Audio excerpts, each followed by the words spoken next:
네, 반갑습니다. 자치분권대학의 김찬동 교수입니다. 오늘 제가 강의하려고 하는 것은 자치참여제도의 허와 실이다라고 하는 제목을 가지고 강의를 하려고 합니다. 이 자치참여제도다라고 할 때 그게 어떤 거냐 이렇게 할 때 보통 주민의 3대 기본권이다라고 해서 주민투표권이라든지 그 다음에 주민소환이라든지 주민발안을 보통 이야기를 하는데요. 이 세 가지 제도는 가만히 이 제도의 속성을 보면 사실은 직접 민주주의와 관련되어지는 제도다라고 하는 거죠. 그러면 왜 이런 참여 제도들을 필요하냐라고 하는 거겠지요. 우리는 민주주의에 있어서 대의 민주주의를 하고 있기 때문에 이 대의 민주주의가 선거를 통하여서 대표가 뽑혀지고 나면 그 다음에 임기 동안에 있어서는 주민들이 주권을 직접 행사하기가 쉽지가 않은 거죠. 그래서 이 만든 제도들이 주민투표제도, 중요한 공적인 이 사안에 대하여서는 주민들이 직접 투표를 해서 의사결정을 하게 한다든지 그 의회가 가지고 있는 이 권한을 주민들이 투표를 통해서 하게 한다든지 그 다음에 대표를 뽑아놓은 의원이나 단체장이 주민들이 볼 때 시민사회의 관점에서 볼 때 뭔가 문제가 있다 이럴 경우에는 소환을 할 수 있어요. 리콜을 할 수 있어야 된다라고 하는 거지요. 그리고 또 하나 대의자들을 뽑아서 이 대의자들이 이 조례를 만들고 법률을 만드는 입법을 하는데 거기에 대하여서 주민들이 직접 조례를 파단할 수 있는 그러니까 그런 것들은 대의민주주의의 한계들을 보완하기 위한 직접 민주주의의 제도다라고 하는 거죠. 자, 그러면 왜 여기에 허와 실이냐라고 하는 거죠. 이 주민투표제도라든지 주민발안이라든지 주민소환제도는 사실은 직접 민주주의를 위한 아주 좋은 알찬 제도인 거죠. 우리 한국에 와서 이게 적용이 되면서 제도가 제대로 작동하지 않는다든지 기능하지 않는다든지 제도는 있는데 이게 전혀 그 성과를 잘 못 내고 있다라고 하는 거죠. 그 원인이 그러면 뭐냐라고 하는 거죠.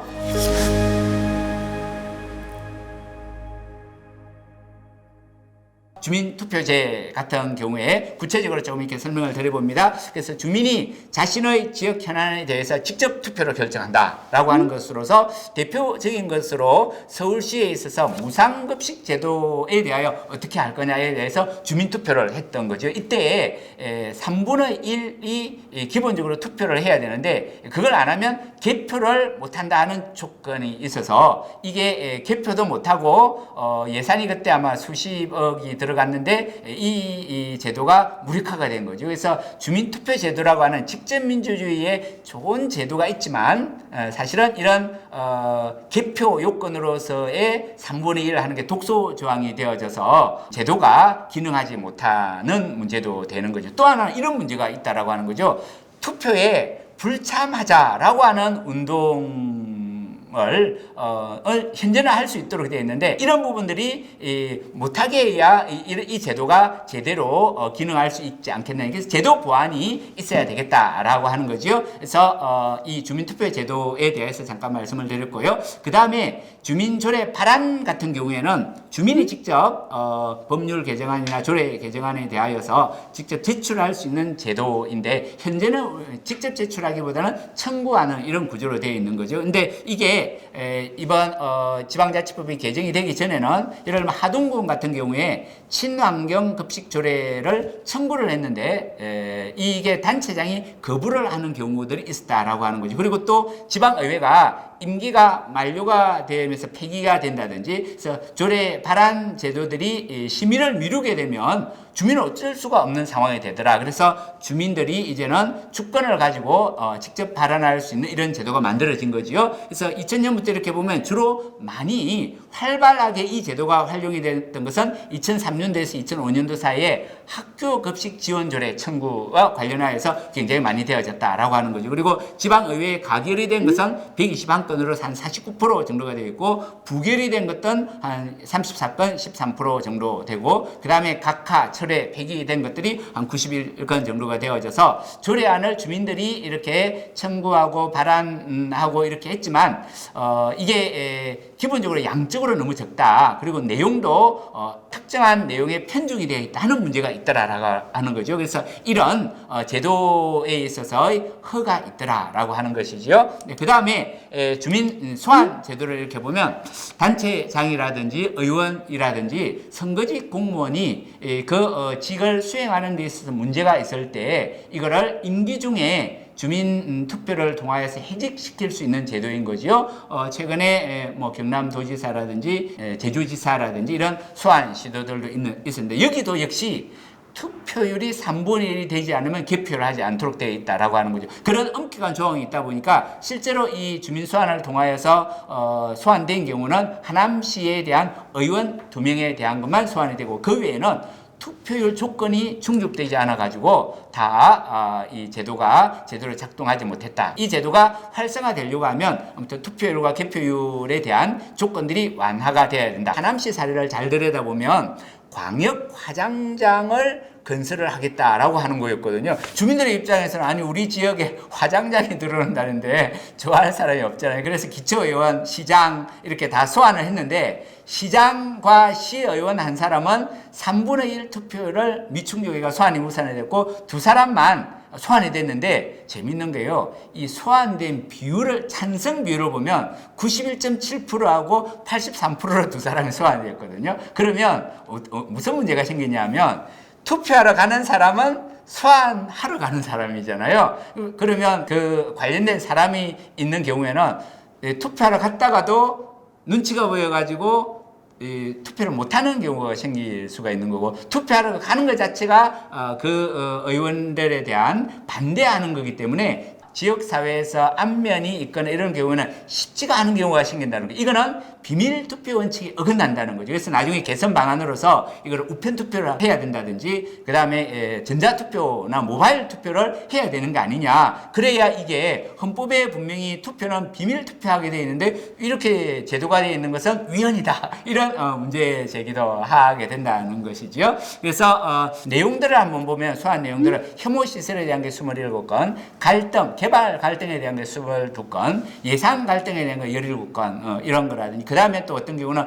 부적절한 낭비성 해외 연수 뭐 이런 것들 한 4건 이렇게 되어 있다라고 하는 거죠. 그래서 현재 우리 한국의 이 제도는 아무튼 법적 기준이 너무 높다. 지역의 인구 편차라든지 이런 것들도 좀 반영을 한 그런 제도 설계가 돼야 되겠다라고 하는 것이고 그 다음에 헌법에 비밀 투표 규정이 있는데 이 비밀 투표가 양자택일 방식으로 되어 있음으로 인하여서 이 제도가 지역의 안면이 있는 사람들은 쉽게 의사를 표현하기 어렵다든지 또 주민 소환을 이렇게 하다 보면 비용이 들잖아요. 소환 투표에 예산이 낭비가 된다. 하남시 같은 경우는 한 2억 7천에 들었다 그러고 제주특별자치도 같은 경우는 규모가 크니까 19억이 들었다고 그래요. 과천시 같은 경우는 한 3억 정도, 또 구례군 뭐 이런 데도 3억씩 들고 이렇게 되어져서 이 비용의 문제도 있다라고 하는 거죠. 그래서 이 해결 방안으로서는 아까 말씀드렸듯이 온라인 우편 투표 그다음에 소환 대상에 대한 이런 차등을 없애고 동일한 기준으로 이렇게 낮춘다든지 이런 노력들이 필요할 거다라고 하는 거죠. 자, 이렇게 우리가 세 가지 제도를 이렇게 살펴봤는데 사실은 제도가 잘 구비가 되어 있는데 운용이 이렇게 주민들이 주권자로서 직접 이렇게 하기에는 쉽지가 않은 주권 제도 가 되는 것 같고 또 제도의 악용 가능성을 염려해서 너무 높은 소환 청구 조건들을 이렇게 해놓아서 사실은 이게 주민소환법이 아니라 주민소환 불가능법이 아니냐 이런 비판을 학자들이 하기도 한다라고 하는 거죠.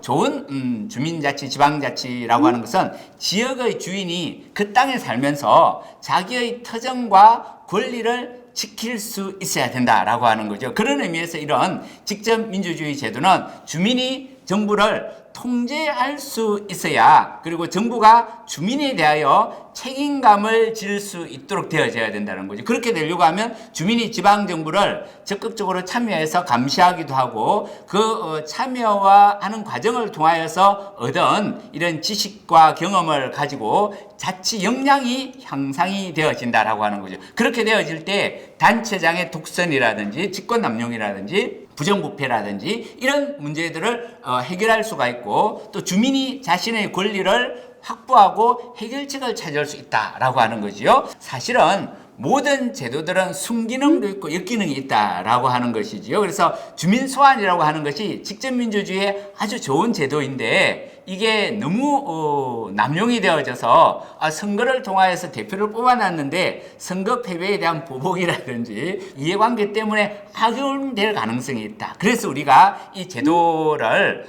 설계할 때 이 악용 가능성들을 방지하기 위해서 여러 장치를 넣다 보니 이 제도가 실제는 기능하기가 어려운 상태가 되어져 버렸다. 이런 부분들은 사실은 주민 참여 제도하고 관련이 되는 거잖아요. 특히 직접 민주주의에 있어서의 참여 제도와 관련이 되는 건데 참여와 관련하여서는 우리가 비참여도 있고 그 다음에 명목적 참여도 있고 실질적 참여도 있는데 주민이 사실은 이런 제도들은 직접 정부를 통제할 수 있는 실질적인 참여와 관련되어지는 제도다라고 하는 거죠. 그래서 이걸 우리가 주민 권력의 단계다라고 얘기를 하고 또 기존의 권력 관계들을 재편하기도 하는 그리고 이런 의사결정의 주도권을 주민들이 가지게 하는 그런 제도다라고 이렇게 이야기할 수가 있겠습니다.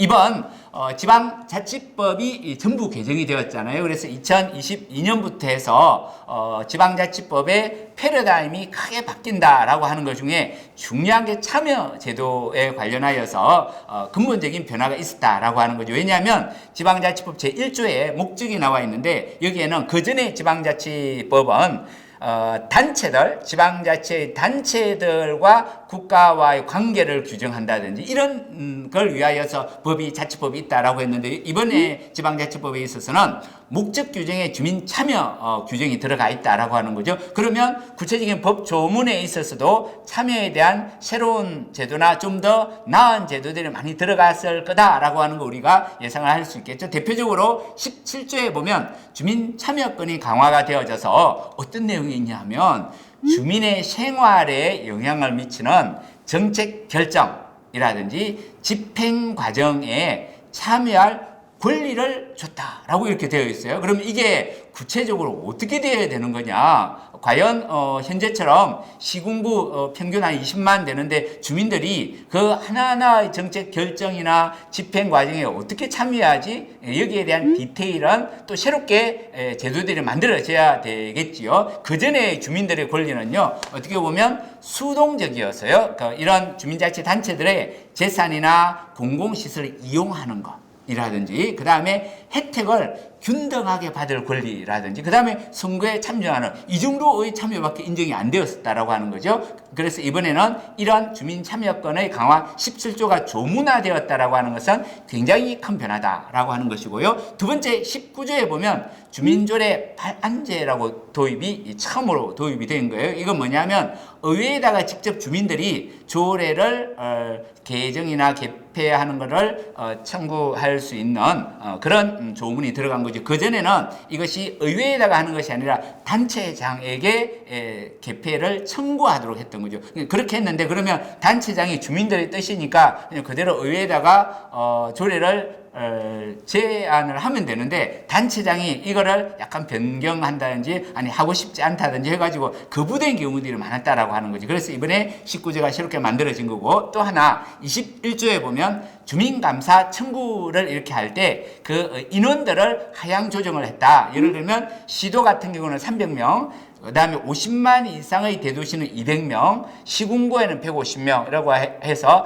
300명만 주민들이 연설을 받거나 혹은 요즘은 온라인 모바일로 투표가 가능하도록 이번에 법이 바뀌어졌으니까 그런 부분들을 함으로써 감사 청구를 할 수 있다라고 하는 거죠. 그 다음에 청구권의 이런 기준 연령들도 19세에서 18세로 낮추었다든지 그 다음에 감사 청구를 할 때 있어서 사무가 있었던 날로부터 2년 이내에 청구를 해야 된다 이랬는데 이번에는 3년 이내로 좀 늘렸다라고 하는 거죠. 그리고 청구 방식도 시행령 13조에 보면 연서 방식에서 전자서명 방식으로 이렇게 바뀌어졌다라고 하는 거죠. 그래서 감사 청구도 쉽게 할 수 있는 주민들의 중심으로 이렇게 할 수 있도록 바뀌어졌다 하는 거고 그 다음에 제4조에 보면 자치단체 기관 구성까지도 현재는 대립형으로만 지방자치단체를 구성할 수 있었는데 이거를 주민들이 선택할 수 있는, 그러니까 주민들이 이 주권을 가지고 참여하여서 정부 구성까지도 만들 수 있는 것들을